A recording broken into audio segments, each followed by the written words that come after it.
Ba lelapa leo Ramolosa Nkwe ba kgalema ka mahoko a bogale bao ba bidiwang bomabinagotsholwa e leng ba ba iphileng matsapa ba lala ba sa robala ka go ipatlela dikatso ka leina la morwa wa bone Thato Molosa Nkwe yo botshelo jwa gagwe bo hedisitsweng setlhogo ke batho ba ba sa itseweng.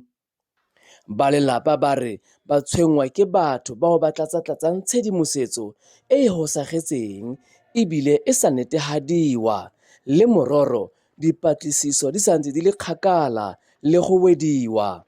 Ra itse gore ga go le tiragalo e ntseng yana go na le bomabina go tshola ba ba ratang gore ba ka iponela letseno ka go tsamaya ga morwarre.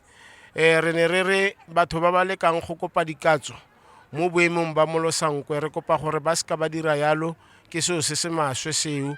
O ka seke wa batla go bona letseno ka loso la motho o mongwe.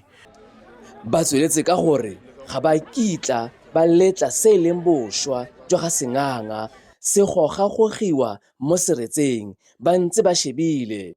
Ke kopa gore mongwe le mongwe yo o batlang go tsenya dikatso ene ka bo ene a buele lelapa leo Ramolosa Nkwe. Ga gona ope o mongwe o tlileng go tla a re o emela ore o tla boemong bo Ramolosa Nkwe go tla go batla dikatso kgotsa tsone di-donation.